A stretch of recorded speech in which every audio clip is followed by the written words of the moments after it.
Toujours avec Eric Bénard, et cette fois-ci, il répond à vos questions sur notre rôle à nous, les internautes.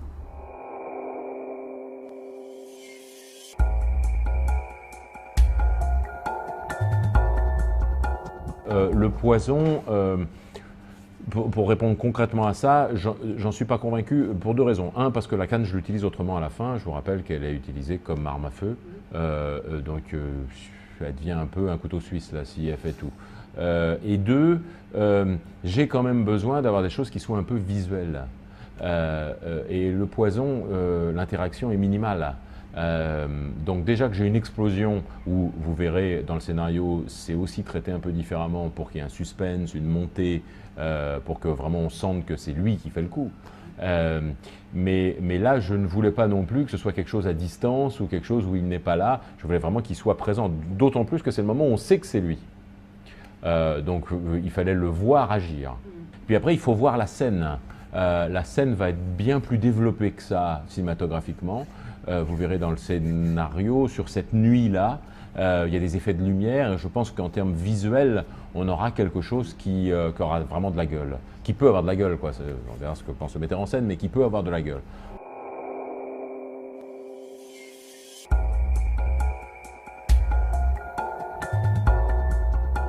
Il y a une marge de manœuvre sur tout scénario, par définition. D'abord, vous savez, un scénario, je vais en rendre un maintenant, il y en aura 3 ou 4 autres versions avant. Donc, il y a une marge de manœuvre. Moi-même, comme je vous l'ai dit tout à l'heure, c'est un processus.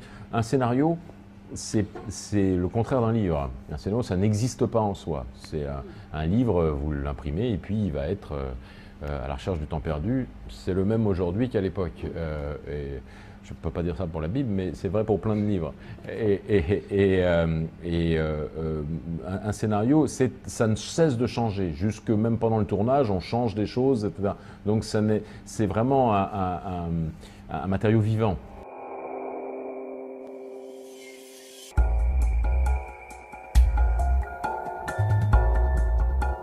Là où vous êtes utile, c'est pour le apprenti producteur sur comment on produit un film. Le scénario, c'est juste la première pierre. C'est une pierre essentielle, c'est une clé de voûte, c'est tout ce que vous voulez, mais c'est une première.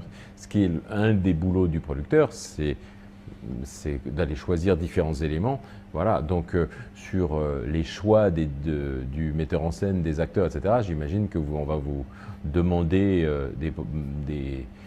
des suggestions, on va écouter vos suggestions et donc voilà, et c'est vrai aussi sur les localisations. Est-ce que ce film doit vraiment se passer à Paris? Est-ce qu'il doit y avoir autant de scènes de nuit? Et si c'est de nuit, est-ce qu'on met les bâtiments les plus beaux dedans? Est-ce qu'on fait une sorte de Paris by Night? Voilà des possibilités où on fait tout à Montrouge, sur la banlieue. Il y a plein de choix.